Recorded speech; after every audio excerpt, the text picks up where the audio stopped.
ఛానలుకి స్వాగతం.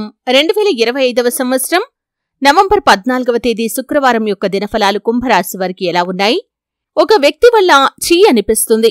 ఏ వ్యక్తి వల్ల చీ అనిపించుకుంటారు, ఎందుకు అనిపించుకుంటారు, అలాగే మిగిలిన అంశాలు ఏ విధంగా కనిపిస్తున్నాయి అనే పూర్తి వివరాల గురించి వీడియోలో క్లుప్తంగా తెలుసుకుందాం. వీడియోలోకి వెళ్లే ముందు మా చిన్న రిక్వెస్ట్ ఏంటంటే, ఇదివరకు మా ఛానల్ని మీరు సబ్స్క్రైబ్ చేసుకోనట్లయితే సబ్స్క్రైబ్ చేసుకోండి. అలాగే పక్కనే ఉన్న గంట సింబల్ మీద ఆల్ అప్డేట్స్ ని క్లిక్ చేయండి. అప్పుడే మేము అప్లోడ్ చేసే ప్రతి వీడియోకి మీకు నోటిఫికేషన్ అనేది వస్తుంది. 2025 నవంబర్ 14వ తేదీ శుక్రవారం అనేది కుంభరాశి వారికి మిశ్రమ ఫలితాలు ఇస్తుంది. ఉదయం నుంచి మీ మనసు కొంచెం అసంతృప్తిగా ఉంటుంది. ఎందుకో తెలియక అసహనం పెరుగుతుంది. ముఖ్యంగా ఒక వ్యక్తి ప్రవర్తన వల్ల మీరు ఛీ ఇలా ఎలా చేస్తాడు అనే స్థాయికి వెళ్లిపోతారు. ఈరోజు మీ మనసు ఆ ఒక్క ఘటన చుట్టూ తిరుగుతూనే ఉంటుంది. ఇక ఉదయం నుంచి రాత్రి వరకు ఫలితాలు గమనిస్తే ఉదయం లేవగానే మీలో కొంత అలసటగా, ఉదాసీనంగా అనిపిస్తుంది. సాధారణంగా మీరు ఉత్సాహంగా ఉండేవారు కానీ ఈరోజు మానసికంగా కొద్దిగా డౌన్ గా ఫీల్ అవుతారు. పనులు మొదలు పెట్టాలన్నా మొహమాటంగా ఉంటుంది. కుటుంబంలో ఎవరో ఒకరు చెప్పిన మాట లేదా పాత విషయాన్ని గుర్తు చేసుకోవటం వల్ల మనసు కలత చెందవచ్చు. ఈ సమయానికి మీరు నిశ్శబ్దంగా ఉండటం మంచిది. వాదనలు తగువులు మానేయండి, లేకపోతే ఉదయాన్నే వాతావరణం చెడిపోతుంది. చల్లని నీటితో స్నానం చేసి హనుమాన్ చాలీసా లేదా విష్ణునామస్మరణ చేస్తే దినారంభం కొంచెం సానుకూలంగా మారుతుంది. ఇక మధ్యాహ్నానికి కొంత ఉత్సాహం తిరిగి వస్తుంది. పనుల మీద దృష్టి పెడతారు కానీ అనుకోకుండా ఎవరో ఒక వ్యక్తి మిమ్మల్ని నొప్పించేలా ప్రవర్తించవచ్చు. ఆ వ్యక్తి మీకు దగ్గరగా ఉన్న వారిలో ఒకరు, మిత్రులు కాని, సహోద్యోగి కాని లేదా బంధువు కాని కావచ్చు. చిన్న మాట కాని పెద్ద అర్థం వచ్చేలా మాట్లాడతాడు. మీరు ఆ మాట విని అంతర్గతంగా దెబ్బతింటారు. ఇంతకాలం ఇంత క్లోజ్గా ఉన్న వ్యక్తి ఇలా మాట్లాడతారా అని మీకు అనిపిస్తుంది. ఈ సంఘటన మీలో అసహనం, నిరాశ, కోపాన్ని కలిగిస్తుంది. కాని మీరు పెద్ద గొడవలకు వెళ్లకండి. నిశ్శబ్దం మీకు రక్షణ కవచమవుతుంది. ఎవరు ఏమనుకున్నా మీరు చేయాల్సిన పని మీదే దృష్టి పెట్టండి.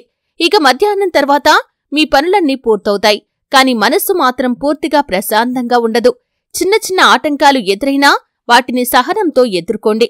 ఇక సాయంత్రానికి మీ మూడు కొంత మెరుగవుతుంది. ఒక స్నేహితుడు లేదా కుటుంబ సభ్యుడు మీతో ఆప్యాయంగా మాట్లాడతారు. అతని మాటలు మీ మనసులోని భారాన్ని కొంత తగ్గిస్తాయి. మీరు రోజు మొత్తంలో ఎదుర్కొన్న చిన్న బాధల నుండి బయటపడే ప్రయత్నం చేస్తారు. అయితే ఆ వ్యక్తి వల్ల కలిగిన ఛీ అనిపించిన భావం మాత్రం పూర్తిగా పోదు. మీరు ఆ విషయం గురించి ఆలోచిస్తూ ఉంటారు. నేను తప్పు చేశానా లేదా వారికి అర్థం కాలేదా అంటూ రోజంతా ఆలోచిస్తూ ఉంటారు. ఇక్కడే మీరు ఒక విషయం గుర్తుపెట్టుకోండి. కుంభరాశి వారికి ఈరోజు మౌనం మరియు ఆత్మ పరిశీలన చాలా అవసరం. ఇక రాత్రికి మీరు కొంచెం చింతించవచ్చు కానీ ఆలోచనలు పాజిటివ్గా మార్చగలిగితే రేపు రోజంతా కూడా మంచి మార్పు వస్తుంది. ఒక ముఖ్యమైన నిర్ణయం తీసుకోవలసి వస్తే రాత్రికి వాయిదా వేయండి. ఆదురాపడి ఏం చెప్పకండి, ఏం రాయకండి. ఒక ఆధ్యాత్మిక వీడియో చూడటం లేదా దేవాలయానికి వెళ్లి దీపం వెలిగించటం మానసిక శాంతిని మీకిస్తుంది. అలాగే శుక్రవారం కావటంతో మహాలక్ష్మీదేవిని పూజించటం మీకు చాలా శుభం. ఆమెకు తెలుపు పూలు, పాలు, బెల్లం నైవేద్యంగా ఇస్తే సంపదాభివృద్ధి కలుగుతుంది. ఈరోజు డబ్బు విషయాల్లో జాగ్రత్త అవసరం. ఖర్చులు అనుకోకుండా వస్తాయి. ఎవరో అడిగిన సాయం చెయ్యాలా వద్దా అన్న విషయంలో గందరగోళం ఉంటుంది. తాత్కాలికంగా సహాయం ఆపటం మంచిది. పెట్టుబడులు లేదా రుణాలు ఇవ్వకండి. ఇక పని ప్రదేశంలో సహోద్యోగి మీ వెనక వేరేలా మాట్లాడవచ్చు. అదే ఈరోజు మీకు ఛీ అనిపించే ప్రధాన కారణం కూడా కావచ్చు. మీరు నిజాయితీగా పనిచేసినా కొందరికి అది నచ్చదు. ఆందోళన చెందకండి. మీ పని, మీ ధర్మం మాట్లాడతాయి. వ్యాపారం చేసేవారైతే ఒక కస్టమర్ డీల్ బ్రేక్ చేయవచ్చు, కాని దానివల్ల పెద్ద నష్టమైతే జరగదు. ఇక ప్రేమ జీవితంలో చిన్న అపార్థాలు ఏర్పడవచ్చు. భాగస్వామి మాటల్లో కొంత బాధ దాగి ఉంటుంది. మీరు ప్రశాంతంగా మాట్లాడితే విషయం సర్దుకుంటుంది. కుటుంబంలో పెద్దవారి సలహాలు తీసుకోవటం మంచిది. తలనొప్పి, నిద్రలేమి, మానసిక అలసట ఉండవచ్చు. ఫోన్, టీవీ ఎక్కువగా చూడకండి.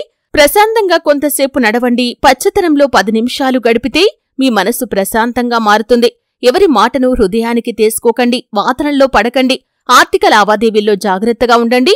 రాత్రి వేళల్లో బయటకు వెళ్లకండి. మీపై మీరు ఆత్మవిశ్వాసాన్ని కలిగి ఉండండి.